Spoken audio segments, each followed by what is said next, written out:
Om.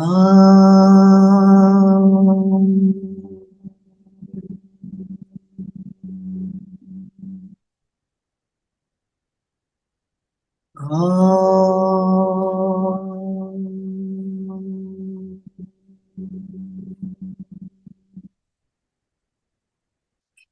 Om.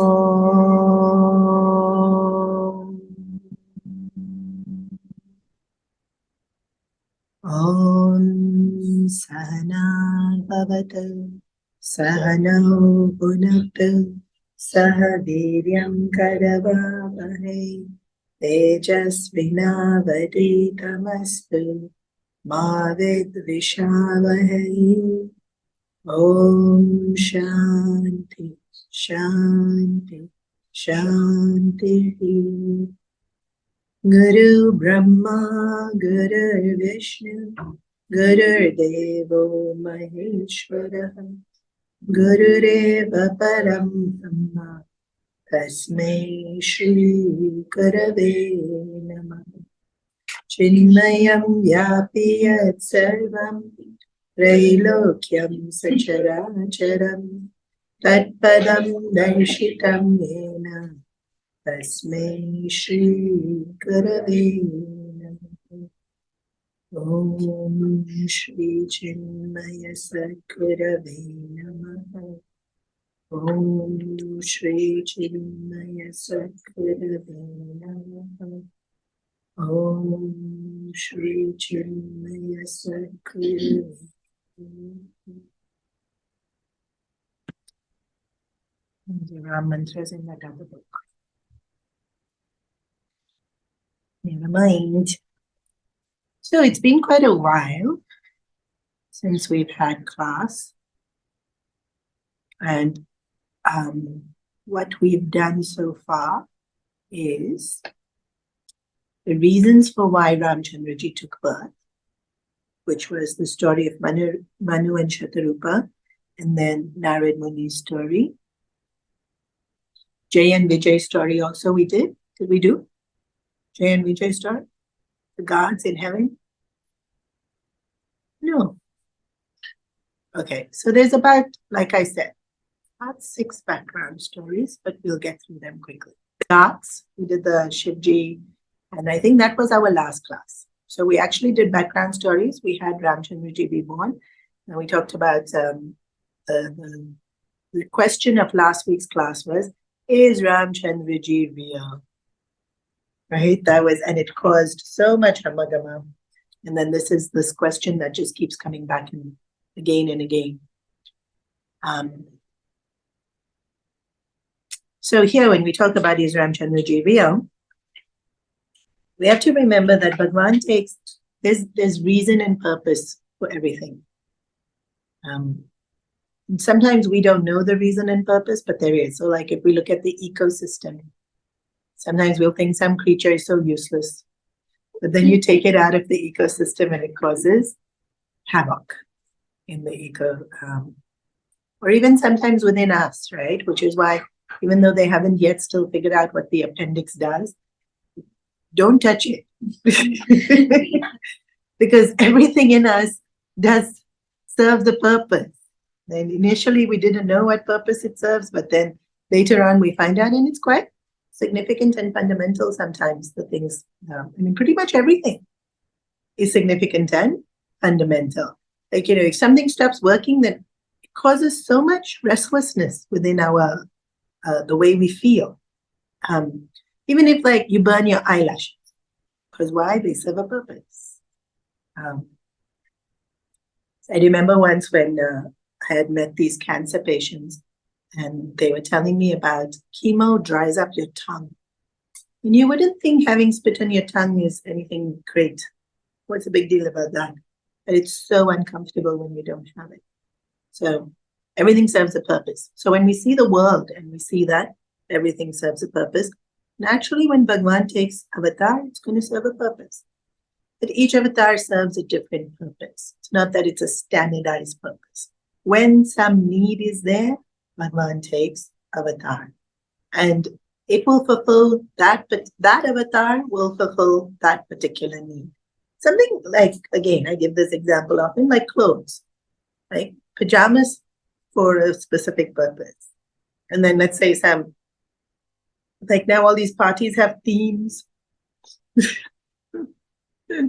So you have to go off and buy this, whatever dress, some color that maybe you don't normally wear.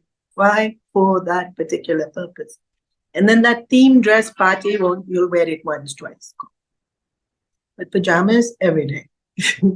So just because Bhagwan took avatar, it doesn't necessarily, it's not for always the same reason, and it doesn't always signify the same thing.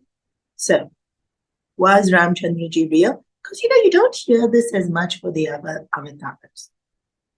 Only Ramchandraji's avatar, this kind of goes back at it. Like Krishna avatar, you don't hear it as much. Maybe because he danced on a snake and carried a mountain. It's a little bit like, okay, he's God. Which is actually the point of Krishna avatar. So, purpose. So we see that there's this really cute story about Bhagwan taking the avatar of Vishwa Mohini, where he takes the avatar of a woman, very, very, very stunning, sensuous, beautiful. And the purpose of that avatar is to delude, to literally to get the person distracted. And he takes that avatar twice. Now, this is not one, you'll never find anybody worshipping Mohini avatar. Never. Doesn't even get counted in all the avatars of Bhagwan, because purpose was to delude. Then we see the purpose, like there's the story of King Bali, and Bhagwan took the avatar of Vamana. That's a beautiful story. Really, really beautiful. And it's featured in the 10 main avatars of Bhagwan Vishnu. But you see, his avatar lasted less than a day. Why? He came specifically for King Bali. King Bali, Bali gets pronounced both ways. B and B in Hindi sometimes. Interchangeable. And then you see the Ram avatar. So, what was the purpose of Ram avatar? So we see in the Bhagavad Gita that every avatar is to re-establish Dharma, but Ram avatar is specifically focused on Dharma. And he came to show how to behave. For man, how to behave. So the purpose of Ram avatar was to role model, or what do you call it? Yeah, role model. Like that. This is the formula, the ideal, which I had mentioned in the last class. That the Valmiki Ramayana starts with the question of, was there ever an ideal person to ever exist? Was there ever a perfect person? The avatar answer was Sri Ramchandraji. Okay. So Krishna Leela, that wasn't his purpose. Krishna avatar, that wasn't his purpose. What was the purpose of Krishna avatar? To play Leela. And so you see Ram's avatar, business, duty, serious. Krishna avatar, play. Right? He's playing with the gopis, he's playing with the cows, he's playing with the gopabalas, he's stealing the butter, he's dancing, it's to play. And that's why he's carrying mountain, dancing on snake. It's Leela. It's to show Bhagwan's Leela. But Ram avatar, no play. This is how you should behave. And for us to understand that we need everything in life. We need to be serious. We need to know how to be serious. We need to know how to be efficient. We need to know how to play. We need to be able to recognize glory. We need to recognize righteousness. We need to be able to recognize, benevolence and recognize everydayness. And so for Krishna avatar, that was to show us the grandeur of divinity when it manifests. But Ram avatar is to teach us how to uphold Dharma. So it is said that we should live the way Ram lived and do what Krishna said. But people will say, Ram was too perfect, we cannot be like Ram. We'll be like Krishna. But we cannot be like Krishna. We cannot. Like, we've done the Mahabharata, so we've seen what all Krishna does. Very difficult, right? We just like the bit that he is playful, and so we want to be like Krishna. But the guidance given is be like Ram. And then we think, but Ram's so serious. It's not saying don't have fun. It's more the idea of know what is right and wrong. Once that's taken care of, when within that, have as much fun as you want. Now, in Ramayana, you don't see humor as much. It's quite unfortunate, actually. But I've been with, in the ashram, like I think when I first joined as a youth, the person, there's different swamis in the ashram. Chinmaya mission has about 200. And so you meet different ones. There's some very serious ones. Some who are a little bit more people's people. Some who are more austere, quiet, scholarlistic. Right? Obviously, those type of people are going to get attracted to ashram, right? Austere, quiet. So I remember meeting one such Swami who was quite senior in the mission. And then when we go as youth, we do lots of masti. So then you see this really serious, quiet. You also sit very serious, quiet. And with such a poker face, he would crack a joke. And I'd sit there thinking, that was funny, right? Why is he not laughing? And I laughed.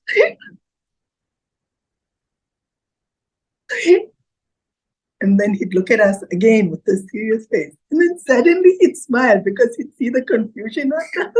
So firstly, he was cheeky by cracking the joke. Secondly, he's teasing us. And I've seen this a few times now, that in doing what is right, in doing what is Dharma, humor is not devoid. Not at all devoid. Actually, it's generally, more often than not, it's there. Playfulness is there, humor is there. But the priority or the emphasis or the respect is to make sure that Dharma never gets compromised. And it's given priority. Did I already say that? Yeah. It's giving foremost, like it needs to be adhered to. It's not to make less of it in any way. That's Ramchandraji's life. So, what is Dharma? Did we see this question already? This 3-week break made me a little bit lose my train of thought. Sorry. Actually, that's not true. I lose it anyway. Did we do what is Dharma? Okay, y'all tell me, what is Dharma? Is Sattvic? Doing right. Righteousness. Dharma is righteousness. Very good. It is. You can have likes and dislikes. Little bit hard not to have likes and dislikes, but you don't give in to them. Like, just because you don't like it, if you have to do it, you do it. If you don't like someone, if you have to speak to them, you speak to them. You can have your dislike, but it shouldn't stop you from doing what you should do.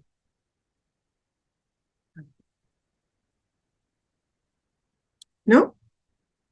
What is Dharma?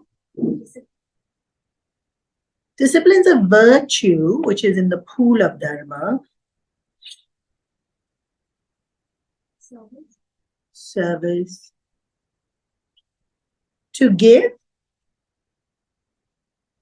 Giving what we take. I see where you're coming from. I have defined Dharma to give. But actually, to give is the second step.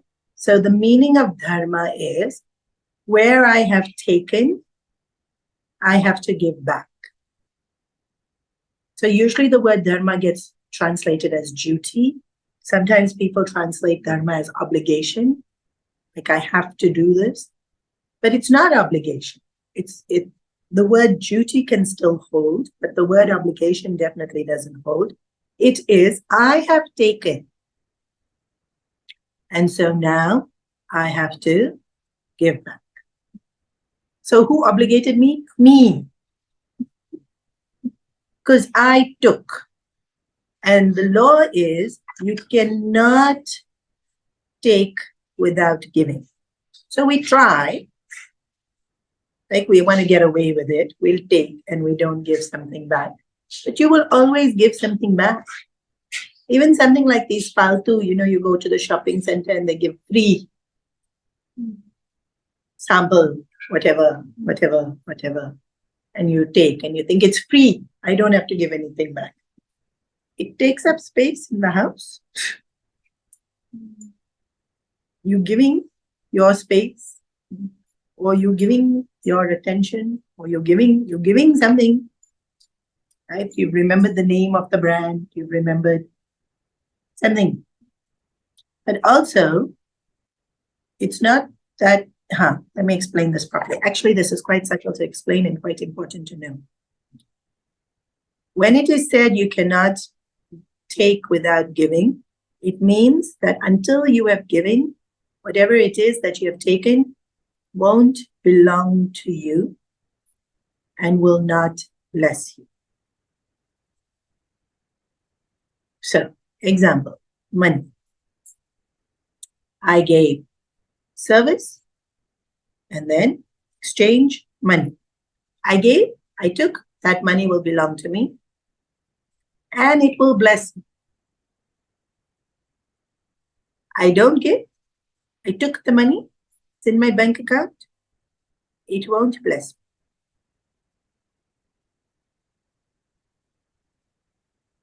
It will be there. And is it mine? It's not mine. But why? It's in my bank account, it's mine, not yours. If something will happen. Really, something will happen. Even you use it to spend. Maybe you use it to spend on some outfit. And you'll put on weight and you can't use the outfit. It's true. You're laughing, but it's true. Something will happen. You won't be able to enjoy it. You spend that money on going for a holiday, but then you got sick on the holiday and you couldn't enjoy the holiday. Something, it won't belong to you. You won't be able to. Okay, so you cannot take without giving. So it applies to money. It applies to knowledge. It applies to, and this is why in school today the kids don't learn. Right? In today's school system, the teacher is seen as someone who's like annoying. Yeah. They don't take, they don't give for sure. If you don't give, it won't belong to you. And at least here I've noticed they all go to school, but then they spend equally as long in tutors. Because they didn't learn anything at school. Then they have to pay the tutor for whatever it is that they have to learn. Why? Because you're not giving. Like traditionally, how much respect was given to teachers? Something was given. Our generation, when we went back home from school and said the teacher scolded us, the teacher hit us, what you did wrong. Today you go, but the kid comes home and they give such a... We take without giving, we do not benefit from it. Of our time, of our love, of our whatever.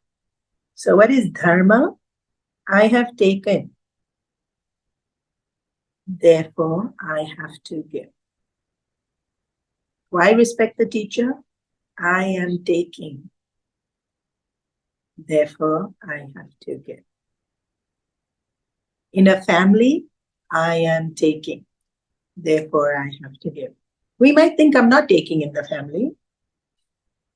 We were having this conversation the other day, right?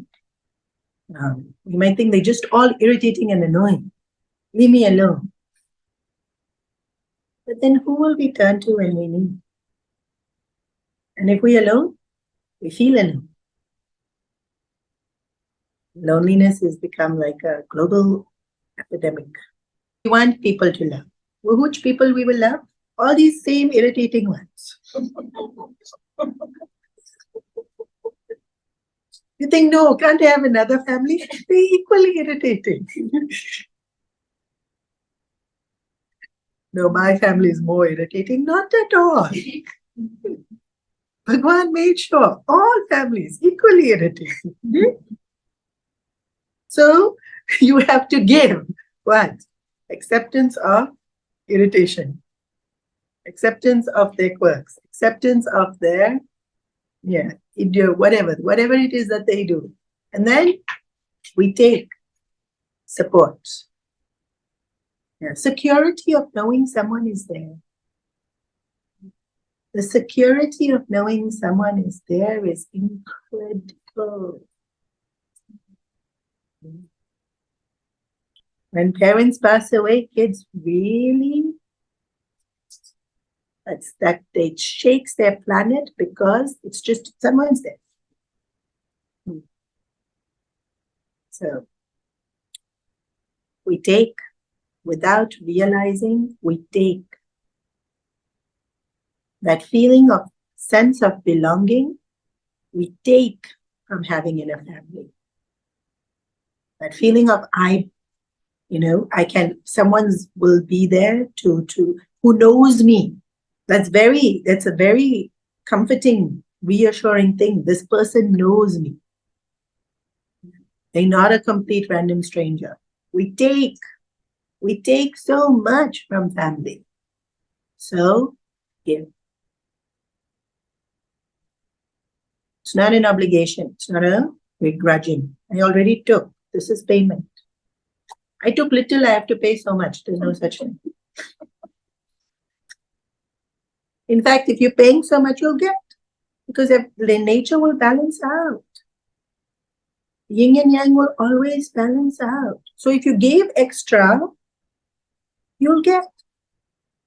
Like when you go to the shop and you give $100 and the thing only costs $59, you'll get change.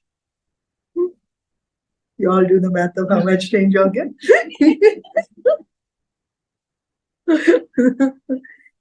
In karma, in dharma, you will get. So I took, I gave back. No, I gave back more. Good. Good if you give back more, because you will get for whatever you gave. It's like pay it in advance, then you got the goods. It's fine, right? And so that's why I have often explained, and that's why she said, what is dharma? Give. Since I don't know how much I have to give, since I don't know how much I've taken, just keep giving. That way, for sure, you can be blessed by all the things you've taken. And if you've given extra, very good. Now you are in credit. It'll come. You can sit. Twiddle your thumbs.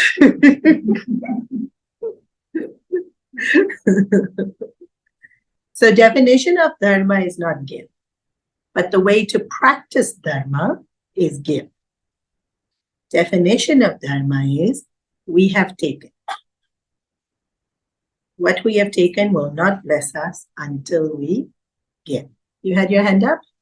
Yeah, what about the food provided by family? Is that even counted too?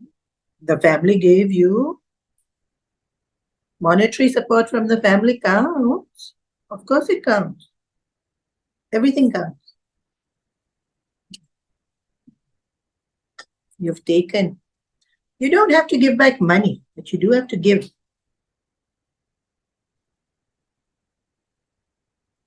Now you see, Hong Kong, we have helpers. Other places, the kids work.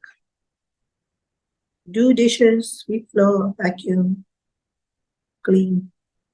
You contribute to the household. And if you can't even do that, at least be cheerful in the house. That's also contribution, huh? And in fact, we know this in Hong Kong because we have helpers living with us. That person's mood will affect. That person's personality will affect.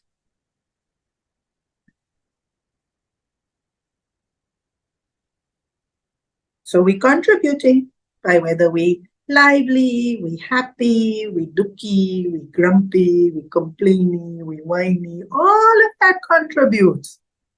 When we did that Diwali workshop and I had that who's the most organized, who's the grumpiest, that got the most reaction in the room. I don't know if y'all realize. It was this fight about who's the grumpiest.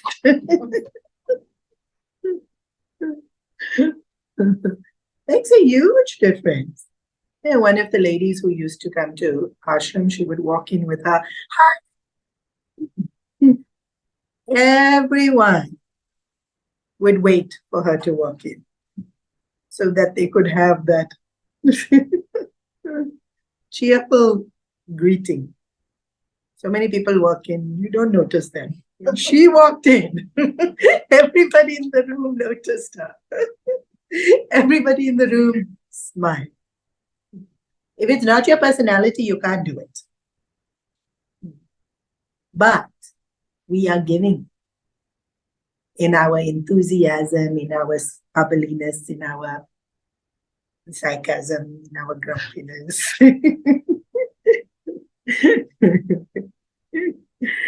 Remember what we give, we will get past.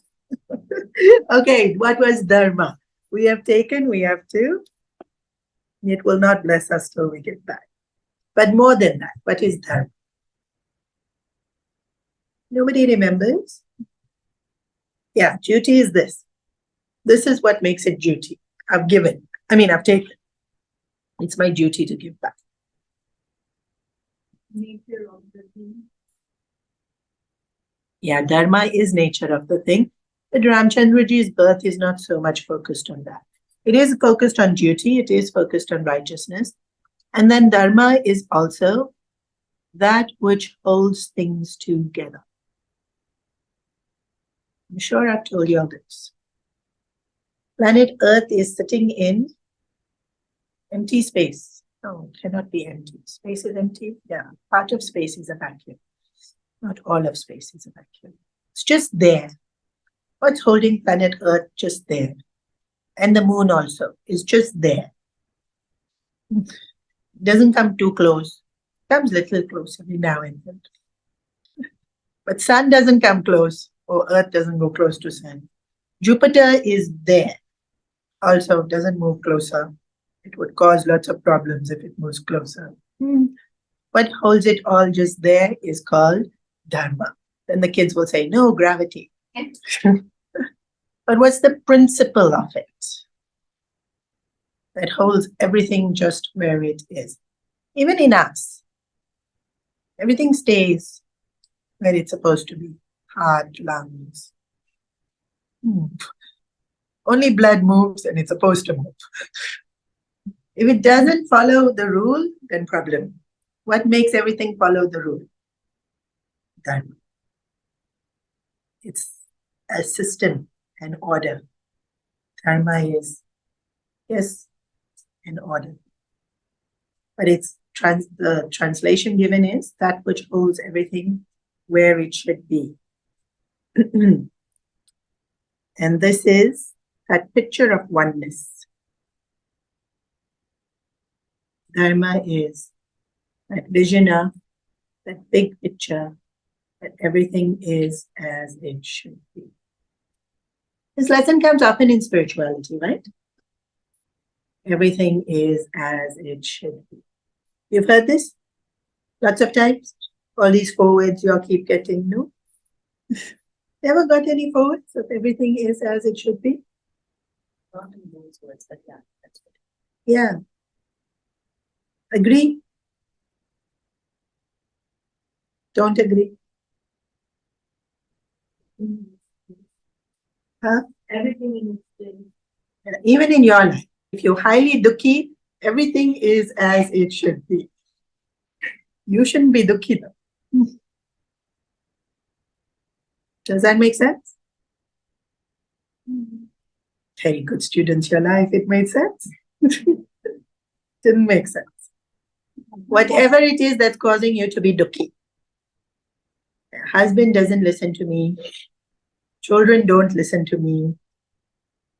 Parents don't listen to me. Nobody listens to me. Everything is as it should be.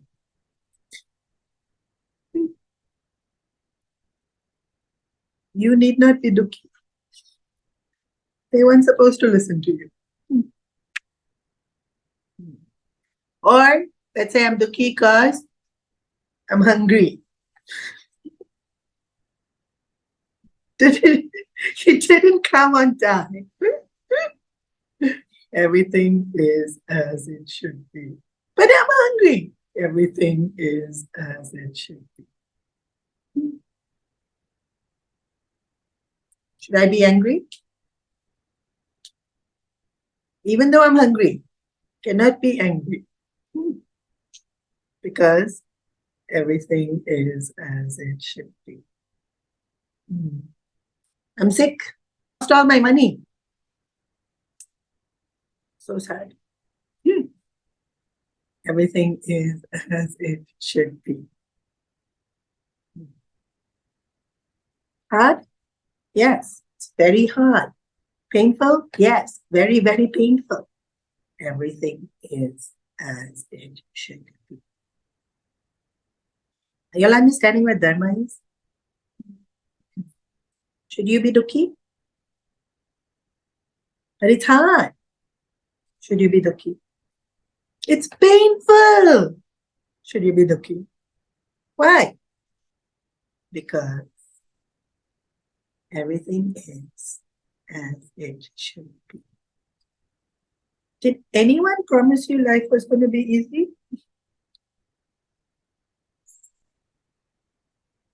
Bhagwan definitely didn't make that promise because look at his life, Vicharo.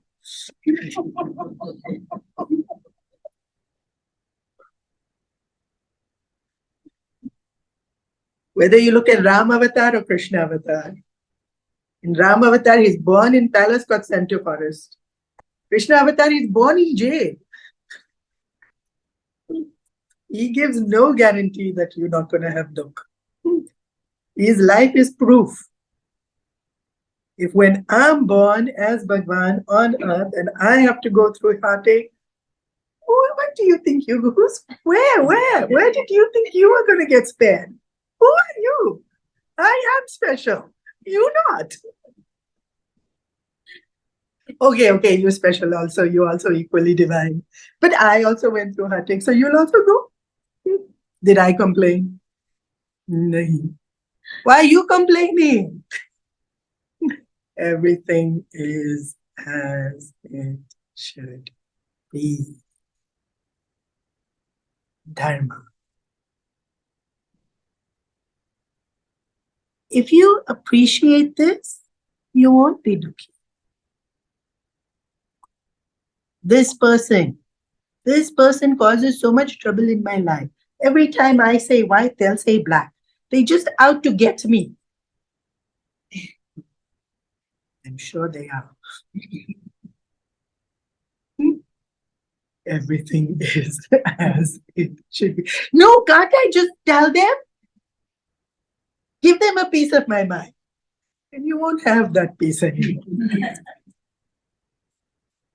Shouldn't you keep your mind? But if you want to give it away, give it away.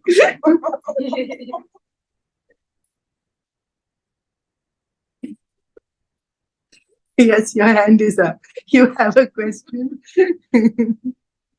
Yet put up your hand. Okay, never mind, it's gone. That lady saying that her husband doesn't listen to her, she's so listen to her. She's supposed to, if it's everything as it should be, should she just leave? Leave the husband and kids. No. Just take a break or something. Why take a break? Does the moon take a break from going around the earth? Does the earth take a break from going around the sun? I said you shouldn't be dukhi. So how would you be happy that no one's listening to You can be happy if no one's listening to you. No one listens to me. So he also said that They don't. Y'all only think they listen to me. Even all of y'all don't listen to me.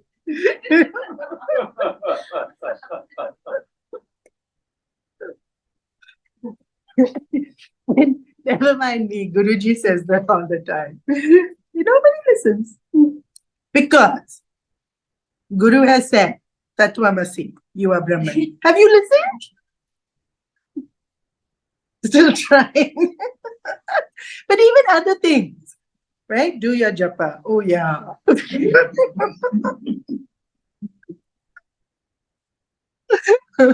Campo camp. Anything. People don't listen. You can be perfectly happy. Your choice whether you want to be dukhi or not. If I choose to be dukhi because other people are not listening to me, that's my choice. As if I'm listening to anybody also. You go to Dr. Swamiji, you've been sick for so long. Even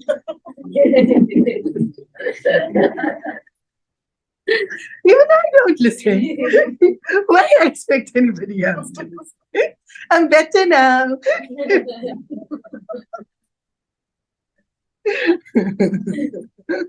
Only 1 week break we had from class. Just to prove I'm better. What was I saying? Dharma is. Everything is as it should. Does that mean we don't try to change? Definitely not.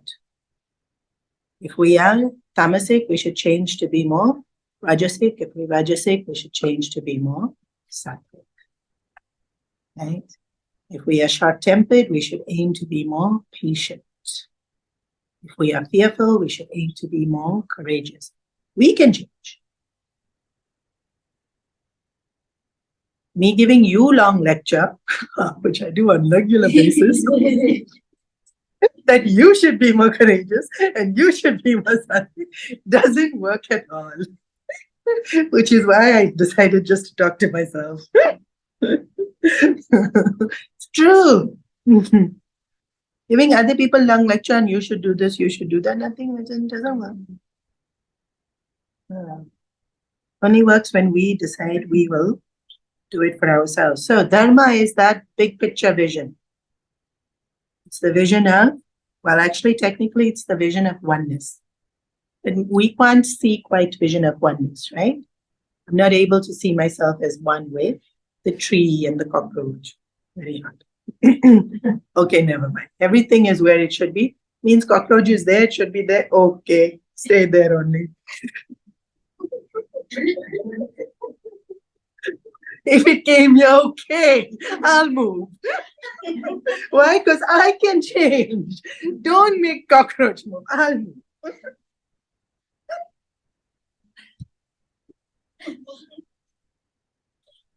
Your faces are so funny. See, Krishna, Dharma is seeing everything.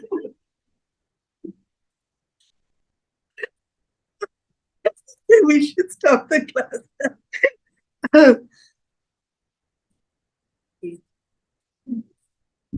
Ramchandraji's birth. No, Ramchandraji's birth was to show us how to live Dharma. Okay, so KK got into that mood, exiled them to forest. He didn't complain. Everything is as it should be. He went to forest. In the forest, whatever was there, everything is as it should be. They made the most of it. Right? They swam in the lakes. They collected berries, flowers. Ravana kidnapped Sita ji. Do what you can do. Right? Collect army, go get her back. It's not saying when a dharma happens, we accept it. And even like I said, the cockroach is there, you move away. Do what you can do. Even that's Dharma. Because remember, the first thing of Dharma was give. Don't just sit helplessly. So everything is as it should be, but what am I doing? What am I giving? How am I contributing? So there's this acceptance, but there's also a doing. There has to be doing. So Dharma is both. Please note. Dharma is expressed through constant giving, constant doing, and it's the understanding of I don't have to change the world. I have to change myself. This is expression of Dharma, not definition. Remember what the definitions are and remember the expressions. So quick recap. Definition of Dharma, righteousness. Definition of Dharma, duty. What is duty? Since I have received, I have to give back. Right? And then manifestation of that is to constantly keep giving.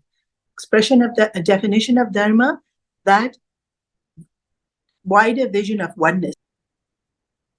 Manifestation of how to live that Dharma is the acceptance of everything is as it should be. Right? Not trying to change everything else, but focusing on changing the one thing that I can change, which is myself. So Ramchandraji's birth is, you see him living all of this. You see him constantly giving. Right? Even as a kid, he used to give to the kingdom. He gave so much happiness. He gave so much hope.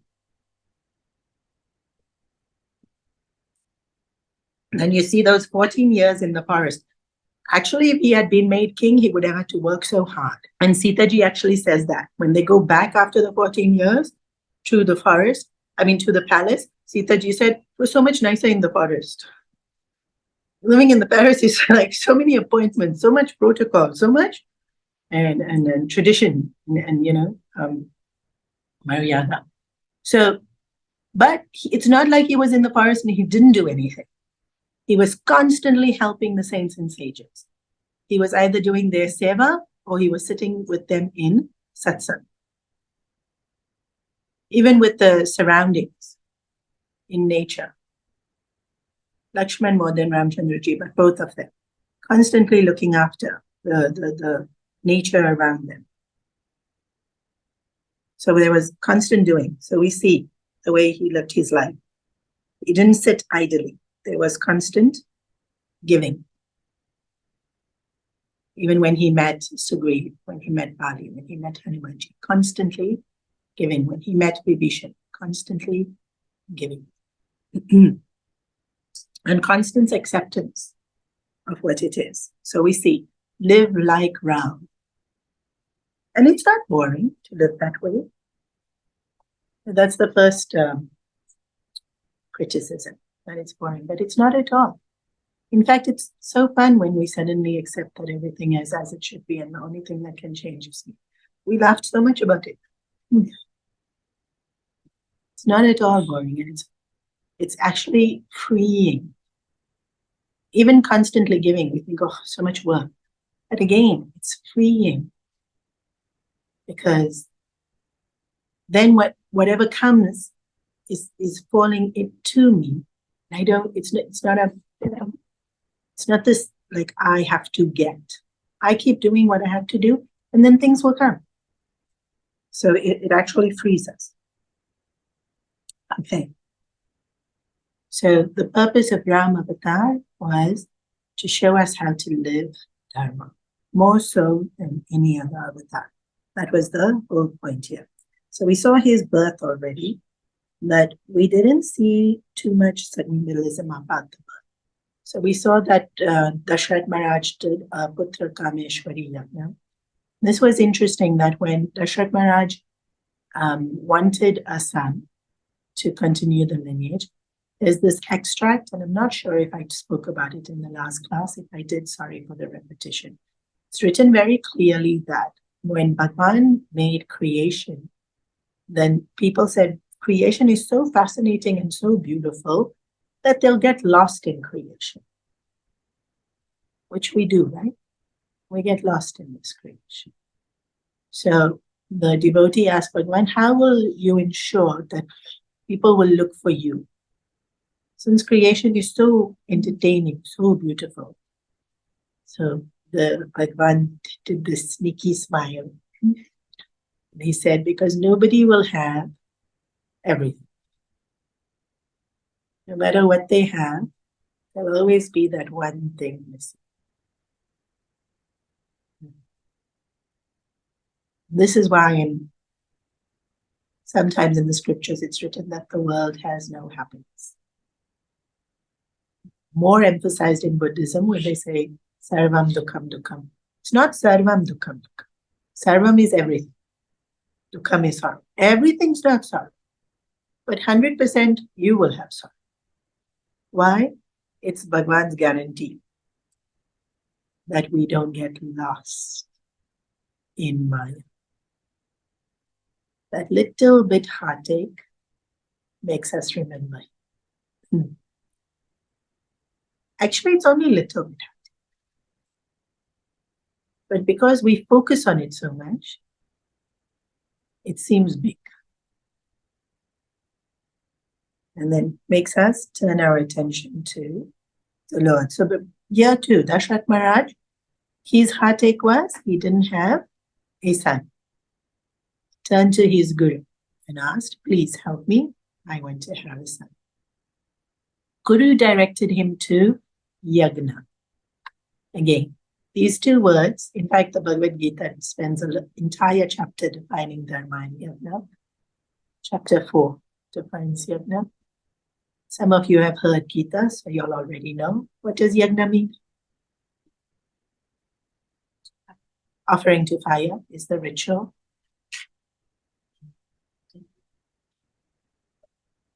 Very good.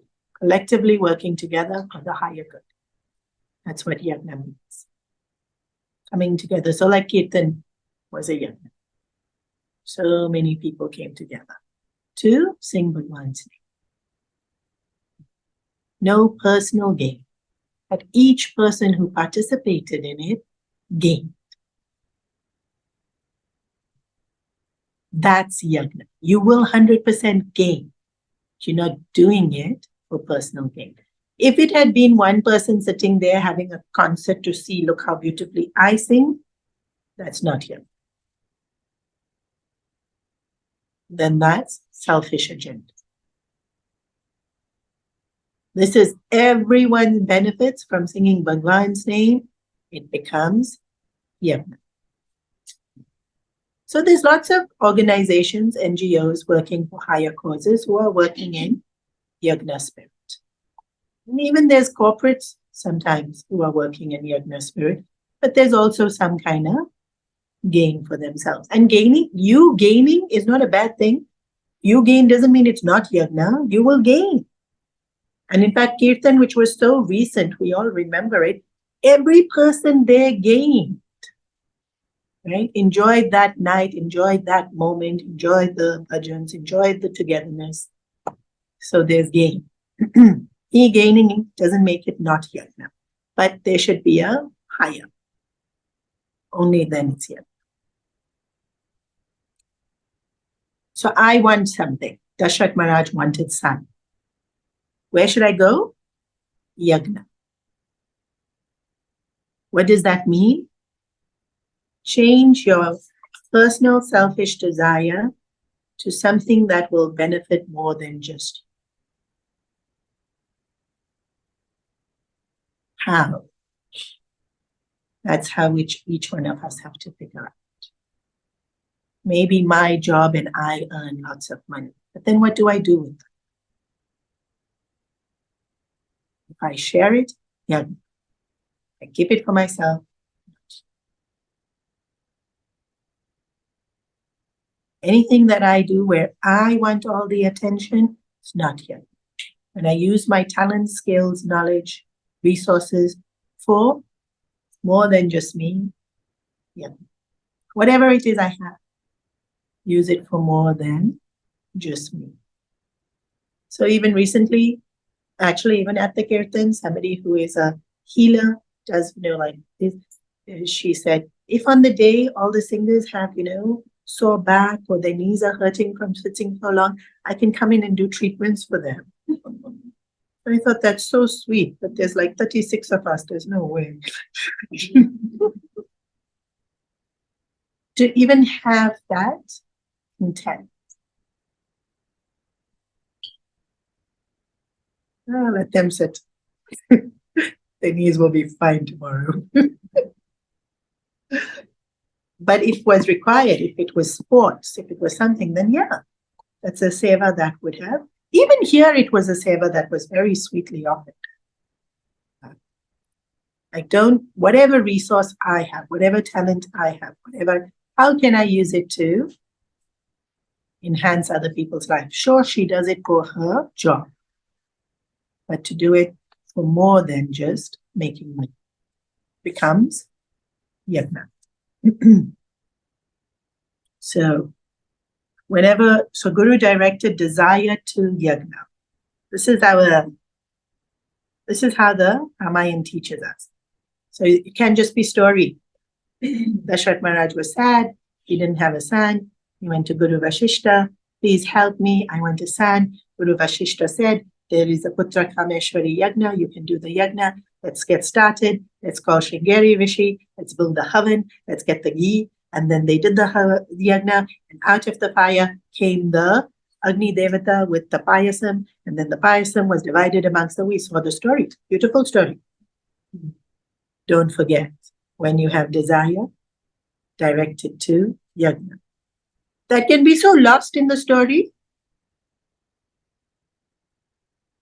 That's not the purpose of Ramayana.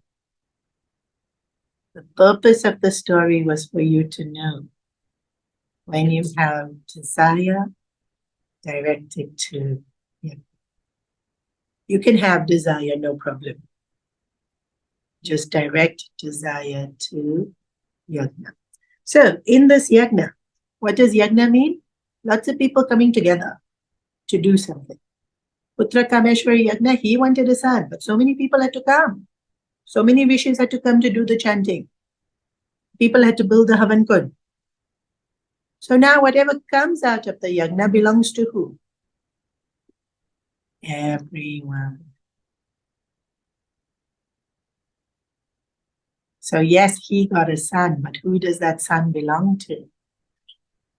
Everyone, especially as the king. Especially him as a king, his son shouldn't belong only to him.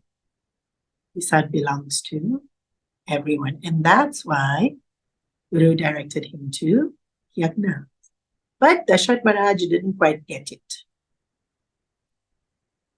Dashrath Maharaj got very attached. My son. Wasn't his son. Son was born out of yajna, belongs to, everyone that contributed to that yajna, which were rishis. And rishis are for the welfare of society. That means son was born for welfare of society. Anyway, a prince should be born for the welfare of the society, but here Guru ensured that it was born for the welfare of society by making it be born out of yajna.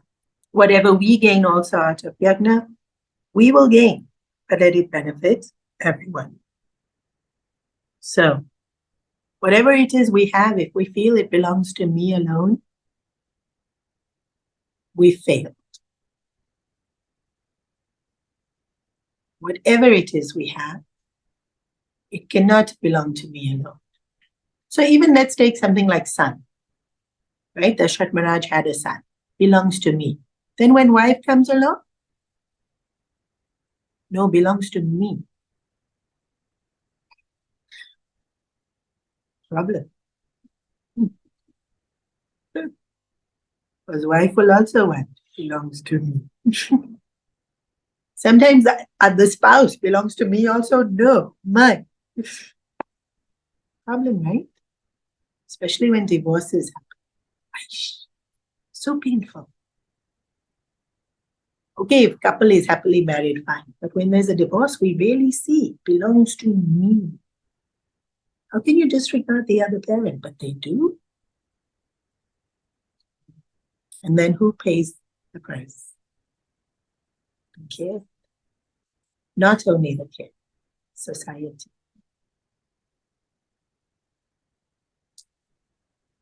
It's not only the kid that pays the price. Ripple effect on anything that we think belongs only to me, it's going to cause problem. Money, mine. Then we try not to pay taxes. We try to get discount on everything. Causes problem. Especially if you don't pay the taxes, causes problem. It's not only yours. Pay the taxes. It's meant to be shared. So, child, money, what else we think is mine? My beautiful looks. At least that's mine. Really, what did you do to be so beautiful? Nothing, right? Then how you can claim it to be yours? My voice, my talent, my intelligence. That's for sure, man.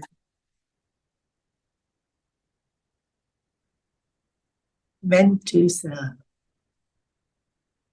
Meant for greater good. How are my looks meant for greater good? Of course it can be. You can think of ways. You can be the one reassuring everyone else that they are also as beautiful.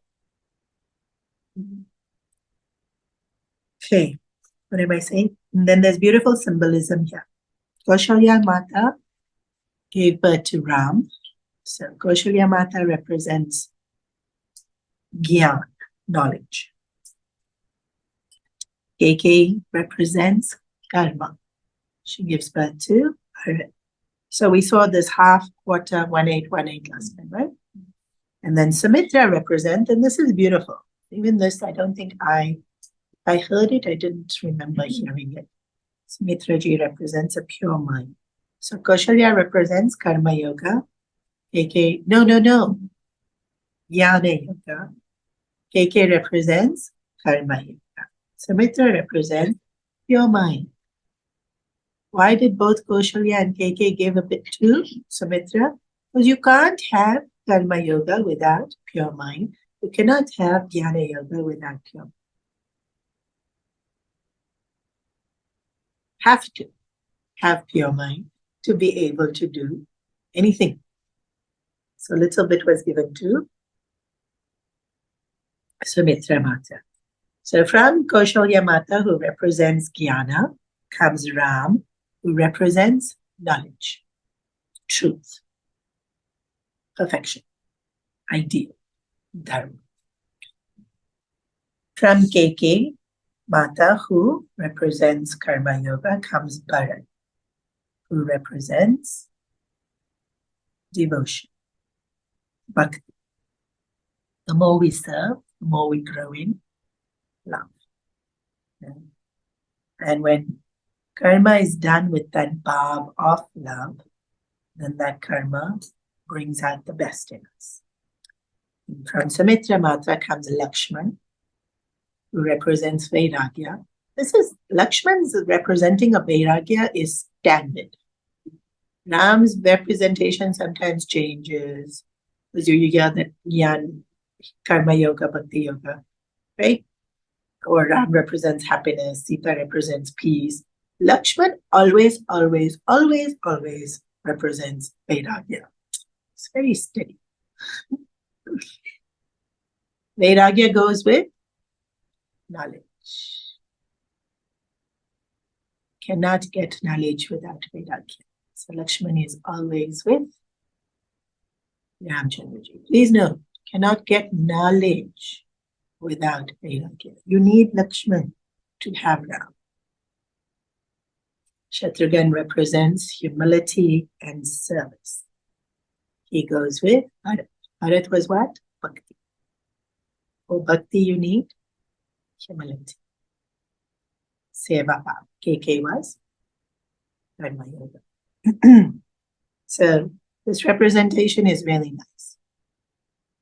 And then in this section of the Ramayana, when Kaushalya Mata gets pregnant, They say in the palace there was much ado to create the Havan, Pushra Gametri Havan. And then the minute they've drunk the payasam, they no longer call it palace. From that moment always, they say in the mandir, Kaushalya Mata was resting. Why did palace change to mandir? Because now Ram is there in her home. So sweet, yeah? So as long as Ram is there, they don't call it palace, they call it mandir. And that's so nice. Okay, so Ram is born. We already saw his birth, but here we see that there is this beautiful explanation that Bhagwan is equal to everyone. He has no favorites. In fact, in chapter 9, it's said in that many words, Bhagwan has no favorites. And one of the ways in which this is depicted is that in Ram Avatar, he's born in the waxing moon, when the moon is going from new moon to full moon, in that cycle. Krishna Avatar, he's born in the waning moon. Ram Avatar, he's born in the day. Krishna Avatar, he's born at night. Ram Avatar, he's born in the palace. Krishna Avatar, he's born in the jail. No favoritisms. Yeah, everyone comes in all places at all times to all people equally. Then once he's born, I don't know if you remember the story of Manu and Shatarupa. Shatarupa had said she wanted to know Bhagwan is her son. Dashrath Maharaj said, no, don't tell me. I don't want to know you, my son. I want to just enjoy. So when he is born, he first takes, I think I told you all this, he first takes already the form of Chaturbhuja Narayana, standing there with Shankar, Chankra, Gada, Padma, and in a small baby form, but as Chaturbhuja Narayana. And then he looks at Mother Kaushalya, and with the drishti, he shows her past life of Shatarupa, her tapas, the boon, and it's as though I have fulfilled my promise. So like it all happens in seconds, right? Because this is his power. So then Kaushalya Mata says, and the whole time he's giving this darshan, he's smiling, because Vishnu Bhagwan always permanently smiling. And then Kaushalya Mata says, okay, great.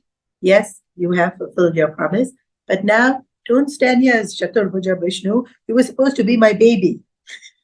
So then he takes the form of baby Ram, and then he cries. And a long stuti is written about this, that when Bhagwan comes, first he smiles, then he cries. Whereas babies usually cry. And then they smile. So why did he cry? Because she told him to be a baby. She gave instructions, stop behaving like Bhagwan and play the Leela of Shishir. Right? And that's what babies do. So he cried. And so it's also written in that stuti that Bhagwan's first trait in Ram Avatar is obedience. He gives darshan. Kaushalya Mata gives instruction. You said you come as my baby. Where's baby? Immediately he became baby. And right. So we see Ram Avatar is all about Dharma. Starting with obedience. Starting with, and Bhagwan doesn't have to listen to Bhakta. But he does. Showing that you give. Traditionally, we think, no, Bhakta should give to Bhagwan. But who's giving here? Bhagwan is giving, right? What is Dharma? Give. So, shall we pause? I think we laughed enough. We were serious enough. We can conclude. Any questions? Hmm. But this is the same as Bhavan, right? No. Havan is the ritual. Yajna is working together. But when you do a yajna, there's always a pandit there, right? No. In Kirtan, there was no pandit. Oh, they weren't behaving as pandits. It's working together. In the ritual, you need a pandit. Before they never used to have money, so they used to play, but now they do. Of course, they had money. Yeah, they had gold. Gold is pretty valuable, just gold. How did they like? Ghee. No. They used to pay with ghee. Ghee. Ghee was considered wealth. Still is. Yeah. Didn't know. If you're giving ghee. You know, it got translated then afterwards as oil. And you'll see in a lot of traditional households, the food, when they have guests, will be very oily. Have you not noticed this? It's because it's associated with wealth. Ghee is wealth. Ghee is not wealth because it's oily. Ghee is actually very nourishing. Ghee takes long to make. You have to get the milk. You have to boil it. And what you have to do? Collect. Only the cream. So much milk you need to get this much ghee. You have to have so much money to have that much milk so you can make ghee.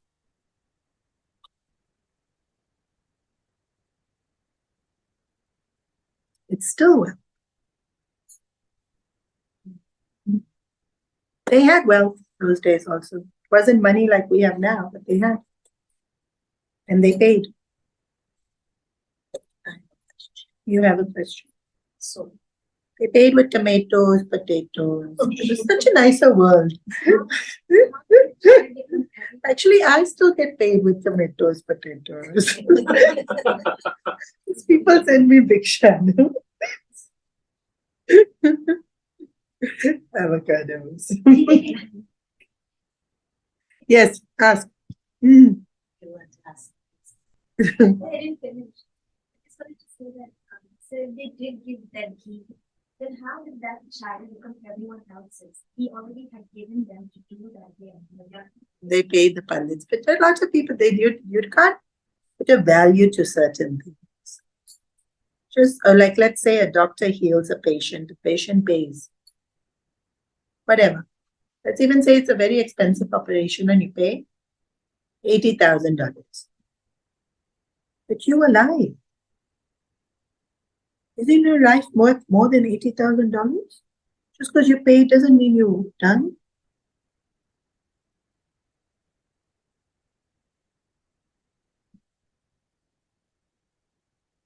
Everyone gets that, right?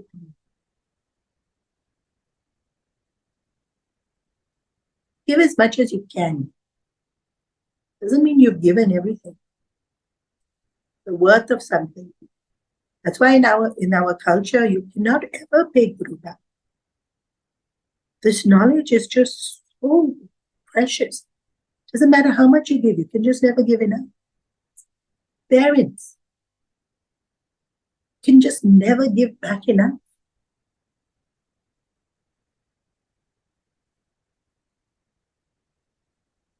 So many things in life. You can just never give back enough.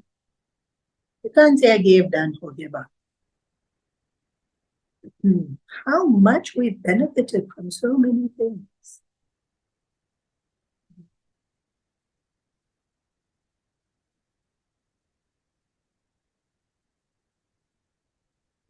This goes back to introspection. Introspection. So you Then talk about introspection today. You spoke on Wednesday, that in Gita. Ah. So if everything is where it should be, how it should be, and we accept that, then where's the introspection? If everything is as it should be, then where is introspection? But if I'm dukkhi, I've accepted that much. then there's nothing to introspect. That's what I'm saying. So then where's the introspection? If you're not dukkhi, you don't need to introspect. I need to, but just saying, like, then doesn't that kind of No, the introspection is only when something's not quite right. I'm angry, introspect. I'm upset, introspect. I'm fearful, introspect. If I'm happy, what to introspect on? Be grateful. Today is Thanksgiving. Be grateful. In fact, be grateful even when you're introspecting, that you introspect.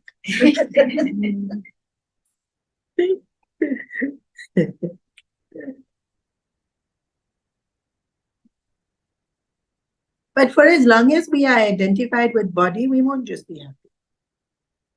There'll be something. So then we'll have to introspect.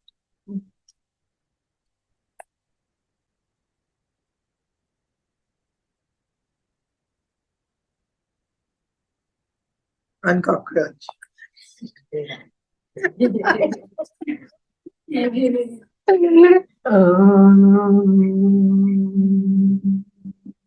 Sarve bhavantu sukhina, sarve santu niramaya, sarve bhadrani pashyantu, ma kaschit dukkhamag bhavet, asato ma sadgamaya, tamaso ma jyotirgamaya, mrityorma amritangamaya. Om Purnamada Purnamidam Purnat Purnamudachyate Purnasya Purnamadaya Purnameva Vashishyate. Om Shanti Shanti Shanti. Hari Om Shri Krishna. Hari